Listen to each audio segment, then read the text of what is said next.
Ya. Bien, buenos días hermanos. Les invito a abrir sus Biblias ahí en el libro de Nehemías, que está después de las Crónicas, después de Esdras, antes de Esther y de Job, para que se ubiquen y no se vayan al Génesis. Bien, la palabra de Dios dice así en Nehemías 1, capítulo 1, versículo 1 al 11. Palabras de Nehemías, hijo de Asalías. Aconteció en el mes de Kisleu, en el año 20, estando yo en Susa, capital del reino, que vino Ananí, uno de mis hermanos, con algunos varones de Judá, y les pregunté por los judíos que habían escapado, que habían quedado de la cautividad, y por Jerusalén. Y me dijeron: el remanente, los que quedaron de la cautividad allí en la provincia, están en gran mal y afrenta, y el muro de Jerusalén derribado y sus puertas quemadas a fuego. Cuando oí estas palabras, me senté y lloré, e hice duelo por algunos días, y ayuné y oré delante del Dios de los cielos. Y dije: te ruego, oh Jehová, Dios de los cielos, fuerte, grande y temible, que guarda el pacto y la misericordia a los que le aman y guardan sus mandamientos. Esté ahora atento tu oído y abierto tus ojos para oír la oración de tu siervo, que hago ahora delante de ti día y noche por los hijos de Israel, tus siervos, y confieso los pecados de los hijos de Israel que hemos cometido contra ti. Sí, yo y la casa de mi padre hemos pecado. En extremo nos hemos corrompido contra ti, y no hemos guardado los mandamientos, estatutos y preceptos que diste a Moisés tu siervo. Acuérdate ahora de la palabra que diste a Moisés tu siervo, diciendo: si vosotros pecareis, yo os dispersaré por los pueblos. Pero si os volviereis a mí y guardareis mis mandamientos, y los pusiereis por obra, aunque vuestra dispersión fuere hasta el extremo de los cielos, de allí os recogeré y os traeré al lugar que escogí para hacer habitar allí mi nombre. Ellos, pues, son tus siervos y tu pueblo, los cuales redimiste con tu gran poder y con tu mano poderosa. Te ruego, oh Jehová, esté ahora atento tu oído a la oración de tu siervo y a la oración de tus siervos, quienes desean reverenciar tu nombre. Concede ahora buen éxito a tu siervo y dale gracia delante de aquel varón, porque yo servía de copero al rey. Amén. Gracias, hermano Pablo, por la lectura de esta porción que hoy día nos inspira y nos va a inspirar en nuestra meditación, nuestra reflexión. En el día de hoy quiero invitarles a que continuemos con nuestro recorrido sistemático y resumido, ¿sí?, por la palabra de Dios, recordando que en nuestra navegación anterior consideramos al libro de Esdras. Estamos prácticamente entregando una reflexión por libro. Y descubrimos que el libro anterior, el libro de Segunda de Crónicas, concluía con la cautividad de Judá y con la promesa del Señor, una promesa tremenda del regreso de Israel a su tierra. Esta promesa es llevada a cabo por Ciro. Recordemos que lo mencionamos varias veces, rey de los persas, conforme a lo que estaba escrito, particularmente en el libro de Jeremías y, por qué no decirlo, también de Isaías, libro que menciona incluso el nombre de este futuro emperador. En Jeremías leíamos: y cuando se han cumplido los 70 años, qué importantes son estos 70 años, castigaré al rey de Babilonia y aquella nación por su maldad.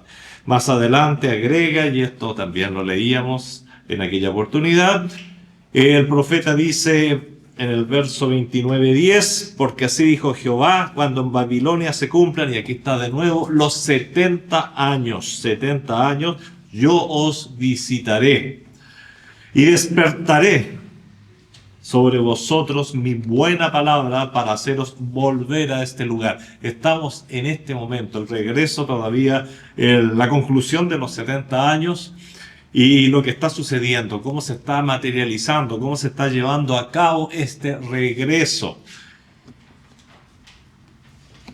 Han pasado, hermanos, 70 años desde que el pueblo de Judá fue transportado. Forzosamente, dolorosamente, terriblemente. Esos episodios los vemos en Jeremías y especialmente son los que motivan las lamentaciones de Jeremías, el gran libro de las lamentaciones. Fue llevado fuera de su tierra, pero tal como el Señor lo profetizó, no importa el tiempo que pase, no importa las dificultades que estés viviendo en este mismo momento, la profecía del Señor, la palabra del Señor se cumple. Y esa es una de las riquezas tan grandes que vemos aquí en estos libros, porque vemos literalmente el cumplimiento de la palabra. No es algo metafórico, es algo concreto, es algo real. Bueno, han pasado 70 años y están sucediendo cosas. Dios toca a Ciro, como decía antes, cuyo nombre es profetizado en Isaías 44:28, 45:1. Y Ciro cumple con la profecía y da plena libertad para el regreso a la tierra de la cual fueron sacados los hebreos. Hermanos queridos, estos primeros 17 libros de las Escrituras, comenzando con Génesis hasta Esther, se les llama libros históricos, porque fundamentalmente narran la historia, comenzando con la historia de la humanidad desde su creación y antes de su creación la historia del mundo, hasta estos momentos tan importantes del regreso del pueblo que había sido disciplinado, castigado, siendo llevados en cautiverio a otras naciones. Es interesante, porque hablamos de histórico y uno dice, pero esta es una historia bíblica y lo otro es una historia secular. No, hermanos queridos, a ver, entendamos una cosa bien importante. La historia es una. Y solamente que cuando la historia trata de las cosas divinas, hablamos de historia bíblica, pero la historia es una, no es una historia esta paralela, diferente. Mira, te voy a decir, por ejemplo, lo siguiente. Estamos aquí en el siglo V antes de Cristo. Lo que está sucediendo, lo que hemos estado hablando todo este tiempo es del siglo V. Y estos personajes que estamos mencionando, Esdras, Nehemías y todos ellos, son contemporáneos con filósofos como Sócrates, vivieron al mismo tiempo, Platón, Demócrito, Zenón de Elea, por mencionar algunos de los grandes filósofos y muy conocidos al mismo tiempo. No es un tiempo aparte, no son las historias bíblicas aparte de la historia de la humanidad. Esto está ocurriendo en el mundo mientras tanto. En este mismo tiempo aparece el historiador Heródoto. Es un tiempo de mucha cultura. Heródoto, gran parte de lo que sabemos de la historia de aquel entonces viene de Heródoto. Este es el tiempo del destacado médico Hipócrates. La medicina alcanza un nivel muy alto dentro de este mismo tiempo. No nos perdamos, estamos en un momento muy importante de la historia. Es interesante ver este momento histórico mundial. Es un momento que marca realmente a la historia y hasta el día de hoy. Tenemos el juramento hipocrático, por ejemplo, y estos filósofos son mencionados y nombrados a cada rato. Es un tiempo en el que se dio una verdadera explosión cultural. Es muy importante colocarlo y entenderlo así. Y además, es interesante, el relato bíblico viene respaldado por varios escritores, Esdras, Nehemías, etc. Muchos de estos personajes mencionados que son dados como indiscutibles, personas que existieron en la historia, a veces ni siquiera tenemos la certeza de que hayan existido. Todo lo que sabemos de Sócrates lo escribió Platón. Hasta se ha dicho, a lo mejor existió Sócrates realmente. Sin embargo, la gente realmente no lo duda. Sin embargo, es capaz de dudar del relato bíblico. Es increíble, increíble. Pero es unilógico. Se puede agregar para los interesados en la historia, y lo digo porque en lo personal me encanta, que fue entre el regreso a Jerusalén para construir el templo, lo cual vimos en nuestro último repaso histórico de justamente Esdras, y todo esto bajo el mando de Zorobabel en el 536 a.C., y el regreso a Jerusalén bajo el mando de Esdras en el 457 a.C., es decir, en medio del tiempo que nos interesa, que se produjo, por ejemplo, la batalla de las Termópilas, donde Leonidas y sus 300 bravos murieron defendiendo esa entrada de las Termópilas, la guerra entre persas y griegos en el 480 a.C. ¿Quién es el emperador de los persas? Pues Jerjes, ni más ni menos. Un personaje que aparece mucho en las escrituras. Entonces, hermanos queridos, entendamos que esto no es fantasía, no son historias, cuentos bíblicos. Estamos inmersos dentro de la historia y la cantidad de demostraciones prácticas. No se olviden nunca que la Biblia, desde una perspectiva netamente analítica, imparcial, fuera de lo netamente espiritual, la Biblia es un conjunto de 27 documentos históricos que tenemos que tomar muy en serio. No son 27 libros de cuentos, son 27 documentos históricos que datan y dan razón de lo que sucedió en el mundo durante un periodo determinado. Bueno, como digo, esto es un paréntesis para los que somos amantes de la historia. Bien, en el mensaje anterior recordábamos el advenimiento de Zorobabel a Jerusalén en el 536 a.C. ¿Y por qué esa fecha? Justamente porque esa fecha nos ayuda a colocarnos en el contexto general histórico. Y también se restauró el altar del sacrificio, el altar del holocausto. Más adelante, en el año 457, llega Esdras propiamente tal. El libro se llama Esdras, pero con el que primero nos encontramos en Esdras es con Zorobabel. Después llega Esdras a Jerusalén con un segundo grupo de judíos que regresaba de la cautividad. En el día de hoy avanzaremos unos 13 años para encontrarnos ahora con Nehemías. Estamos, por eso decía, en el mismo periodo de tiempo, contemporáneos unos de otros. Nehemías después trae a Esdras justamente, bueno, son todos contemporáneos. Y bueno, nos encontramos en la lectura realizada con un Nehemías sufriendo por causa del amor hacia el Señor, del amor hacia su pueblo, el amor hacia su tierra, el amor hacia el programa de Dios para con el hombre. Continuaremos avanzando en función del desarrollo de la voluntad de Dios para con su pueblo, y no solo eso, continuaremos avanzando en función del plan de Dios para la redención mundial. O sea, para que todo aquel que en Él crea no se pierda, mas tenga vida eterna. Todo esto está relacionado. Todo esto nos da una base sólida para entender el programa de nuestro Señor Jesucristo. Nos da una base sólida para entender el programa de Dios con respecto a la iglesia. Está todo relacionado. Es fascinante, es fascinante. Si quieres entender la historia, no leas más historia, lee la Biblia, porque ahí está. Lee también más historia, ni un problema. Pero lee la Biblia, porque la Biblia es la que nos da la llave de interpretación de la historia. ¿Por qué suceden las cosas? La historia no lo explica. La historia ve que se repiten los hechos y habla. Bueno, hay grandes historiadores que nos hablan de cómo la humanidad vuelve a cometer los mismos errores permanentemente. Pero si tú quieres entender la llave, bueno, las escrituras tienen la llave de la historia. ¿Por qué se mueve el mundo como se mueve? ¿Por qué Colón descubrió América? Etcétera. La Biblia es finalmente la que te va a dar todas las llaves, las respuestas que no vas a encontrar ni en los mejores libros de historia.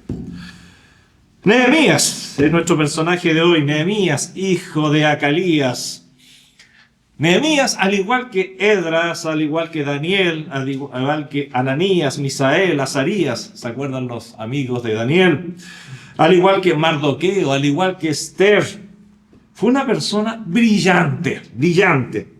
muy cercana al poderoso gobierno que dominaba el mundo. Todos estos personajes que he mencionado son personajes que estuvieron muy cerca, que Dios puso muy cerca de los grandes gobernantes del planeta, que han habido en el planeta. Y estos personajes han sido fundamentalmente babilónicos o persas. Y son todos personajes que también tienen otro común denominador, que son personajes totalmente entregados a Dios al punto de entregar sus vidas al Señor por si fuera necesario. Lo tenemos eso en Daniel, en sus amigos, lo tenemos en Esdras, lo tenemos en Nehemías, lo tenemos en Esther.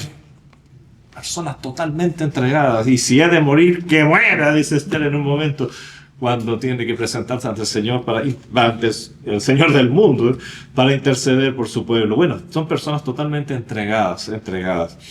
Nehemías fue un varón de Dios elevado al cargo de copero del rey. ¿Qué significa esto? Para nosotros son términos muy lejanos, pero significan cosas muy importantes. Un copero equivalía a decir que era el consejero personal del rey Artajerjes. Nosotros leemos en la historia secular, o que habla de las cosas seculares sin meterse en estos detalles, de un tremendo Artajerjes, pero tenía un consejero. Y ese es Nehemías. Nehemías, ni más ni menos. Artajerjes, llamado y conocido también como el Longimano, el de la mano larga, porque su brazo llegaba a todo el mundo conocido. Poderosísimo, los persas, poderosísimos. Fue también un excelente líder, fue también un excelente gobernador, y eso lo vemos a través del libro. Y como estamos haciendo una sinopsis realmente de los libros de la Biblia, no vamos a entrar en detalles ahora. Los que tengan buena memoria recordarán que hace unos 10 años atrás hicimos un estudio sistemático de Nehemías. Es un libro fascinante, fascinante. Su nombre, el nombre de Nehemías, ¿qué significa? Jehová ha consolado. Un nombre muy apropiado para quien tuvo la responsabilidad de reconstruir los muros de la devastada Jerusalén y con ello dar una nueva vida a la ciudad capital de Israel. Esdras construyó el templo, Nehemías construye los muros, y construyendo los muros da personalidad a la ciudad. Debemos tener claro que él no fue un político, porque muchos dicen, ¿ves que en la Biblia hay muchos que se metieron en política? No, señor, él no fue un político. No. No hay que confundir las cosas. Nehemías fue un siervo de Dios que ejerció tareas administrativas importantes, las que fueron asignadas durante el gobierno de Artajerjes. Aquí debemos destacar que Nehemías tenía un corazón, y vuelvo a decir, que amaba la palabra de Dios y el hacer la voluntad de Dios. Además, como sería de esperar de una persona así, tenemos en este varón, y realmente el libro de Nehemías es un verdadero manual de oración. Te vas a encontrar con una sorpresa tremenda, es historia pura. Es un libro que empieza muy parecido a Lucas. Palabras de Nehemías, hijo de Calías. Aconteció en el mes de Quisleu, en el año 20, estando yo en Susa, capital del reino.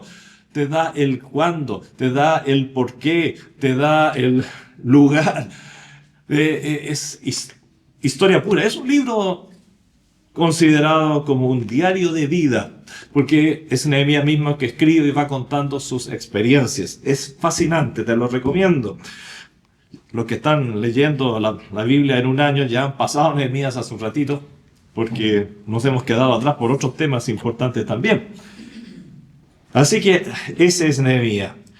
Aquí tenemos que tener claro, como decía, que tenía un corazón que amaba la palabra de Dios y el hacer su voluntad. Además, como mencionaba recién, es una persona que nos da clases, es un maestro de la oración.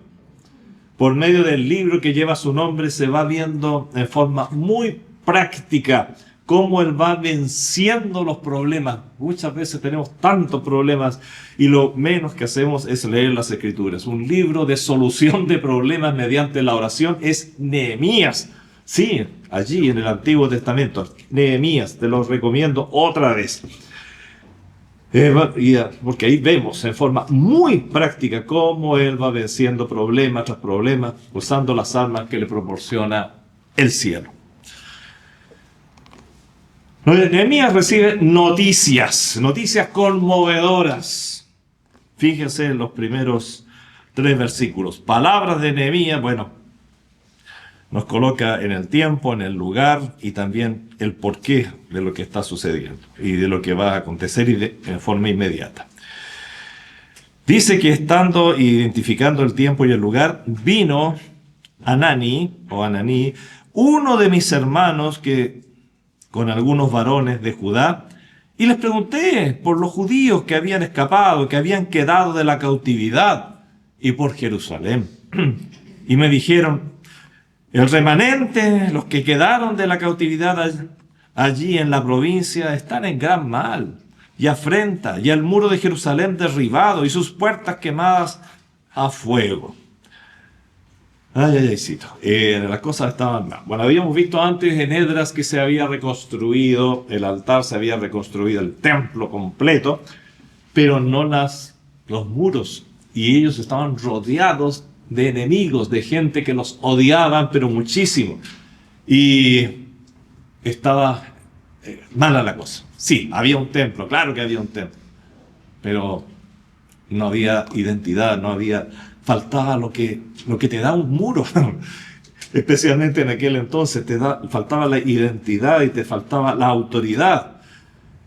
Así que Nehemías, estando en Susa, capital del reino, recibe noticias desde Jerusalén, el lugar donde estaba el templo, donde Esdras había realizado las reformas hace unos 13 años, el lugar a donde habían regresado ya 2 grupos de judíos luego del transporte de Babilonia. Estaba complicado. Sí, habían construido el templo, vuelvo a decir, porque parece que cuando termina Esdras las cosas se han solucionado, pero no es así. Los muros y las puertas aún están devastados de la ciudad, pues aún no se había autorizado su reconstrucción, al menos en una forma explícita y clara. Se había permitido y se logró la construcción del templo bajo grandes dificultades. Recordemos que la obra fue detenida incluso por 15 años, o sea, hay una tensión muy grande allí, ya que justamente los judíos que habían regresado no quisieron siquiera reconstruir junto a los pueblos que allí vivían, porque esos pueblos estaban impregnados de ídolos y, de malas costumbres. La ciudad carecía de protección, de individualidad, de carácter. Una ciudad en ruinas, un templo en medio de una ciudad en ruinas. Jerusalén, con todo lo que significaba, estaba en ruinas.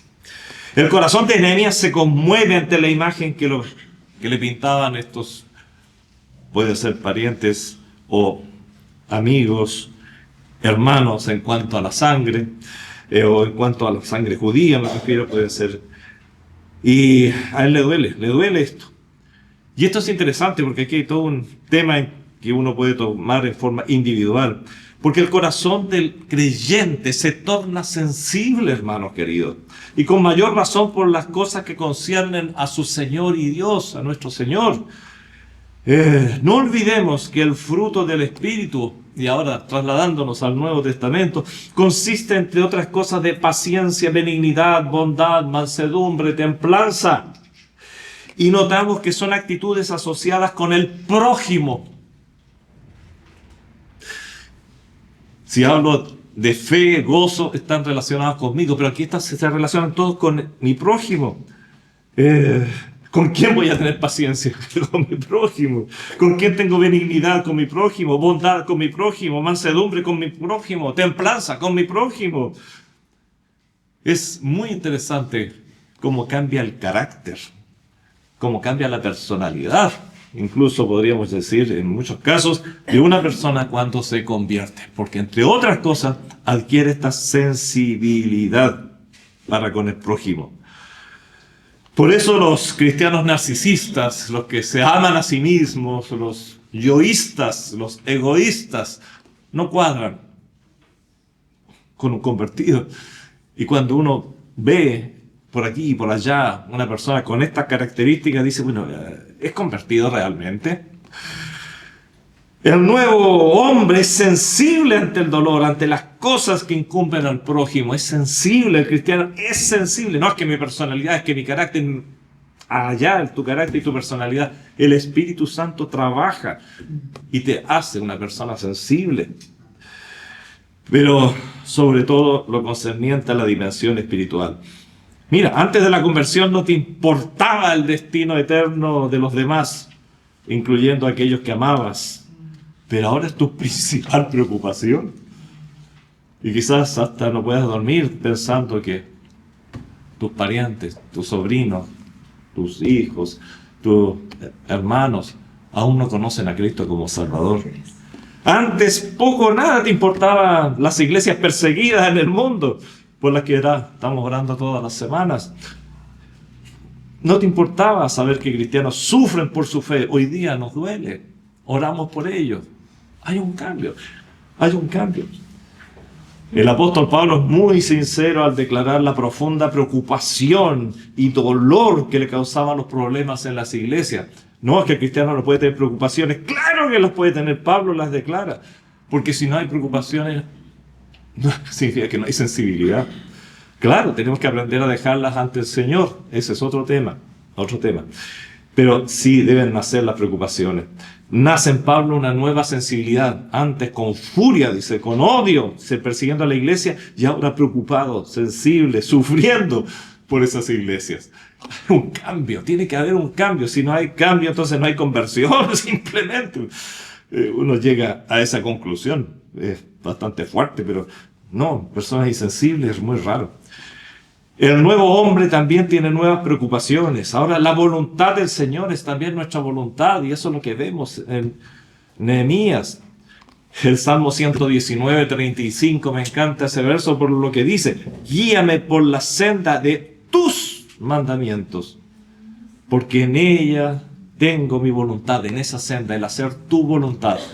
Quizás en términos mandamientos, dentro del contexto del Antiguo Testamento, era más bien la ley, pero nosotros podemos ampliar esta idea diciendo: guíame por la senda de tu voluntad, porque tu voluntad es mi pasión ahora, Señor.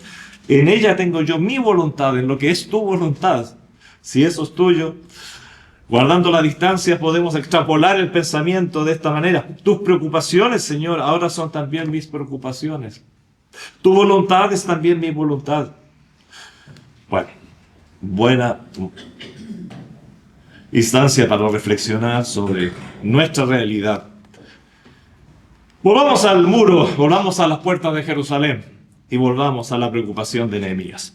El templo había sido construido, luego con la llegada de Esdras había sido consolidado, habían regresado desde el destierro unas 51.651 personas, pero hay un pero tremendo. La obra debía continuar, pues. Si las cosas no se detienen al lograr un objetivo, tienen que continuar. Pues la voluntad de Dios no concluía, la voluntad de Dios no terminaba con el hecho de que el templo estuviera construido, sino con lo que aún había que hacer. Siempre hay algo más que hacer en la obra del Señor. Y es común que una vez concluida una gran obra, cuando le hemos dado mucho tiempo, ha habido muchas trasnochadas, han habido mucho estudio, ha habido mucho trabajo, ha habido mucho movimiento y traslados, después termina y nos detenemos satisfechos, olvidando que hay una segunda parte, hay una tercera parte, hay una cuarta parte. ¿Hasta cuándo? Hasta que nos muramos, hasta que el Señor nos lleve. Jerusalén debía recuperar su estatus de ciudad aún. El templo debería estar integrado a la gran ciudad que aún estaba en ruinas. Ejemplos de obras que quedaron a medio camino tenemos muchos ejemplos en las mismas escrituras. La conquista de la tierra prometida fue a medias. Siempre hubieron problemas posteriores. ¿Por qué? No porque el Señor lo quisiera, porque no hicieron el trabajo completo. Terminaron ya, construimos ya, esta es tu porción, estas son tus ciudades, ya estoy feliz, ya tengo mi casa, esto y esto. No, el Señor quería que siguieran. Tenían que haber tenido una conquista completa, pero los problemas se dieron porque no quisieron seguir con la segunda, con la tercera parte. Ay, ay, ay. Tenemos muchos ejemplos. David fue brillante, el gran rey David, y con un corazón conforme a la voluntad del Señor, pero no lo suficiente como para que la bendición de lo alto fuera completa sobre él y su pueblo. Había mucha más bendición. ¿Por qué se detuvo? Porque David cometió varios errores grandes dentro de su vida. Recordemos que cuando el segundo templo comenzó a ser construido al poco tiempo, y esto nos ayude a entendernos a nosotros mismos, a vernos, a revisarnos. Cuando se empezó a construir el segundo templo, lo cual no entramos en detalle en esta oportunidad con esta sinopsis que estamos haciendo, pero hubo un periodo de 15 años en que se detuvo la obra, siendo que al principio había un ánimo tremendo. Había un ánimo tremendo, la alegría se escuchaba desde otras ciudades, de otros lugares, pero de repente problemas, al principio, claro, molestan los problemas, pero después te adaptas a los problemas y dejas tu actitud sacrificial, dejas la motivación original y Satanás es experto en desanimarte, experto. Conoce a la raza humana desde que el hombre fue creado y sabe cómo actuar en cada caso. Te conoce a ti desde que naciste. Sabe cómo desanimarte, Cuidado, mucho cuidado con eso. El desánimo, ¿de dónde viene? Muchas veces viene del infierno. No digamos del infierno mismo, pero de Satanás mismo. Sabemos que el infierno es un lugar que todavía no habita Satanás, por eso es fácil seguir la costumbre de decir esto viene del infierno mismo. No, Satanás mismo. Recuerden de Apocalipsis que Satanás aún no ha llegado a la cárcel eterna que le espera, que es el infierno. Muy bien. Y así podemos seguir viendo ejemplos de eso de hacer las cosas a medias. Especialmente cuando concluimos una etapa. Y si es de mayor trabajo, con mayor razón, ya dejémoslo hasta aquí nomás. Dejémoslo hasta aquí. Es algo muy común en el ser humano. Eso de hacer las cosas a medias recibe un nombre: mediocridad. Las obras se estaban haciendo con mediocridad, o sea, a la mitad, medianamente. Y esto de la mediocridad es un tema recurrente también en la vida, a veces en nuestra vida. Se avanza, pero hasta ahí nomás. Avanzar más ya es fanatismo. Ya es fanatismo. Mira, te estás descuidando otras cosas. Lamentablemente la mediocridad es muy común en la vida de muchos cristianos. Sí, hay cristianos mediocres y muchos, más de los que son constantes. ¿Sabes esto que es un sinónimo de mediocridad? Nos llama la atención, pero cuando analizamos las palabras entendemos, sí, es verdad. Sinónimo de mediocridad es vulgaridad. Es decir, hacer las cosas como el vulgo, como el común, Pero nosotros somos hijos de Dios, somos siervos del Señor. La medida del cristiano no es la mediocridad, que suele ser la medida del mundo. La medida del cristiano es la excelencia. Buscamos lo mejor porque Dios merece lo mejor. Ay, ¿cuántas veces he escuchado la frase? Si es para el Señor, lo mejor. ¿Y qué entregas? Lo mediocre. La frase es muy bonita. Saca aplausos, saca vítores en el momento. Pero ¿qué sucede al final? Mediocridad. Hermanos, procuremos la excelencia para el Señor siempre. Busquemos lo mejor para Él. ¿Se imagina si el Señor actuara con mediocridad? No, ni imaginarlo siquiera. A ver, ¿qué hace Nehemías? Vamos a ver el versículo 4. Las cosas están mediocres en Jerusalén. Se ha hecho una parte, pero no se ha concluido. Hay mediocridad. Y cuando oí, dice en el versículo 4 del 1, estas palabras, me senté y lloré. Vemos la sensibilidad. No era un hombre débil, era un hombre fuerte, muy fuerte. Estar al lado del dueño del mundo, siendo el consejero. Era una persona normalmente muy alegre, además, y te lo digo por qué. Porque estar delante del dueño del mundo te exigía como requisito estar siempre alegre. Tú no podías demostrar tristeza. Y eso nos hace entender otras cosas y otras partes después, cuando Artajerjes le dije, ¿por qué tu rostro, le dice a Nehemías, está demudado? Y temí, me pueden cortar la cabeza por estar triste delante del rey. Era algo bastante serio. Bueno, te cuento eso. Así que tenemos a un Nehemías que debía estar normalmente feliz, llorando de dolor por la mediocridad, porque no se había hecho, que hay mucho que hacer todavía en Jerusalén.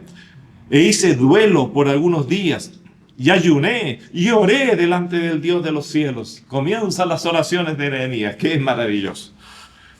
Y dije, te ruego, Jehová, Dios de los cielos, fuerte, grande y temible, que guarda el pacto y la misericordia a los que le aman y guardan sus mandamientos.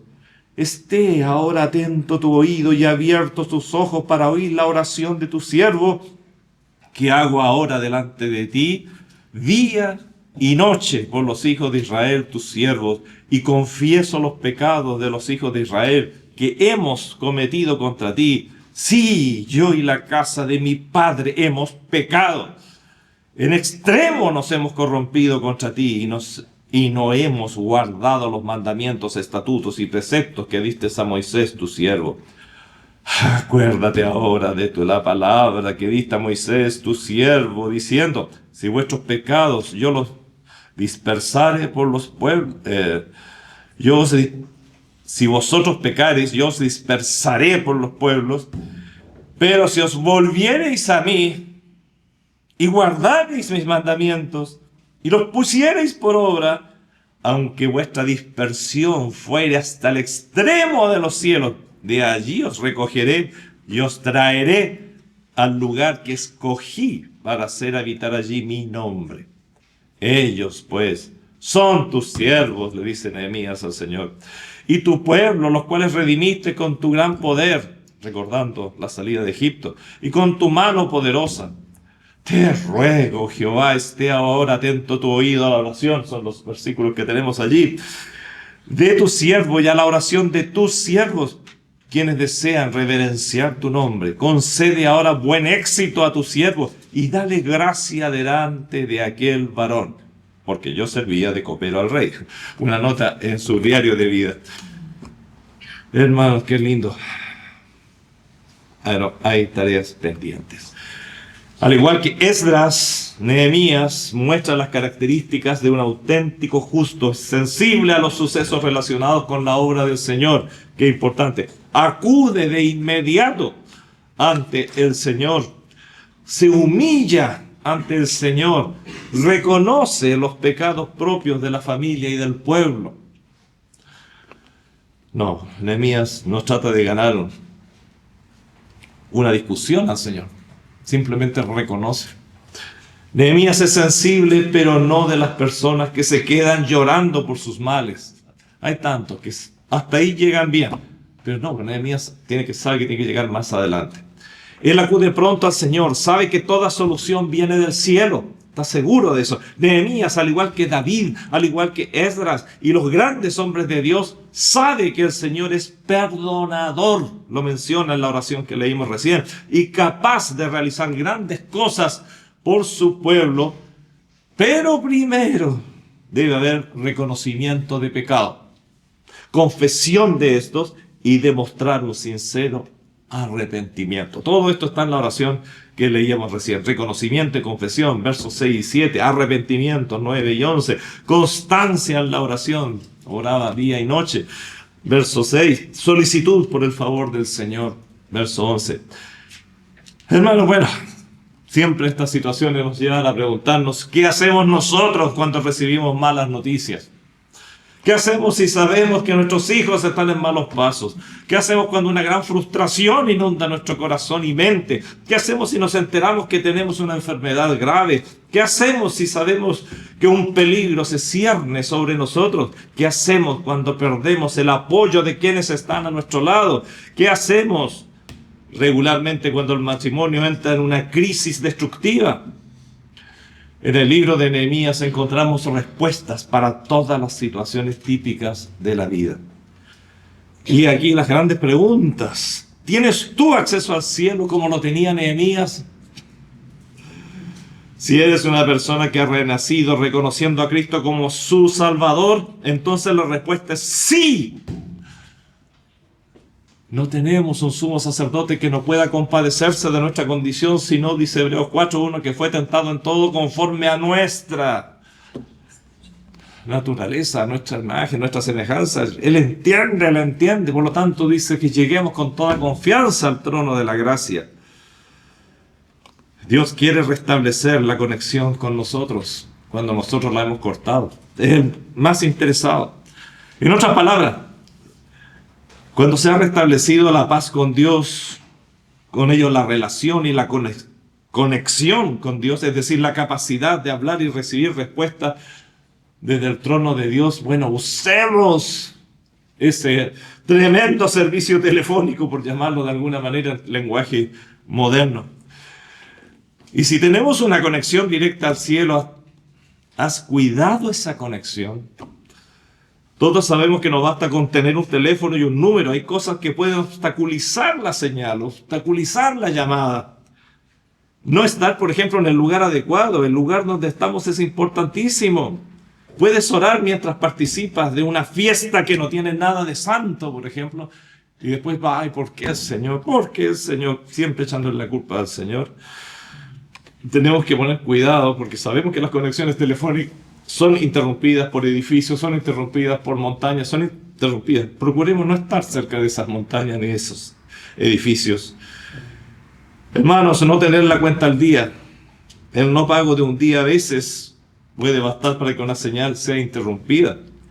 Es posible que el Señor no escuche una oración, aun cuando sea de un hijo, si ese hijo no tiene sus cuentas al día.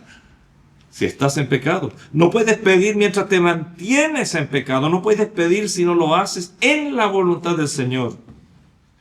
Hay condiciones para que la oración sea escuchada. Dice Proverbios 15:8, más la oración, y aquí hay una parte importantísima. No dice solamente más la oración es su gozo, sino más la oración de los rectos es su gozo. Te puedes pasar 3 noches seguidas orando y no va a pasar nada si no hay rectitud en tu corazón para con el Señor, si no hay confesión de pecado, si no hay verdadero arrepentimiento. Pero si oro y no pasa nada, bueno, algo malo hay y no está en el Señor. La oración de los rectos es su gozo, es la que Él escucha. Bueno, a veces también se pide por motivos equivocados. Santiago lo dice, pedís y no recibís, porque pedís mal, para gastar en vuestros deleites, para tener simplemente realizaciones personales, pero que no incluyen para nada la gloria de Dios. Hermanos, no puedes vencer a tu oponente aunque tengas una espada de buena calidad y muy afilada, si el brazo en que la tienes, lo tienes amarrado. Tenemos la oración, nuestra gran recurso. Tenemos las Escrituras. Pero si tu vida se encuentra atada por pecados, no te van a servir hasta que desates, hasta que cortes, hasta que hagas y todos los pasos que Nehemías dio aquí. Bien, vamos ya a concluir. Imagínate, son algunos versículos y hay tanto que hablar. Nehemías es un libro fascinante, por eso te lo recomiendo, te animo a volver a leerlo, porque es un libro que en lo personal lo he expuesto completo, no solo en esta iglesia, en otras iglesias también. Es un libro que me fascina y ahora lo vuelvo a leer y qué rico, vale la pena leerlo de nuevo. Por el libro de Nehemías, y aquí ya concluyendo, conocemos de la reconstrucción de los muros de Jerusalén.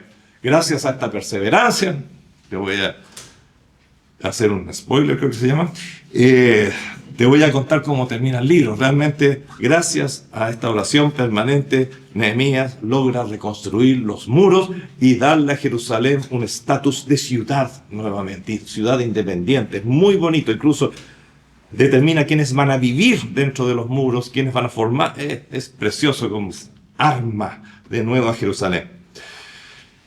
Y de eso lo sabemos por Nehemías. Así Él reorganiza la vida de Israel después del exilio.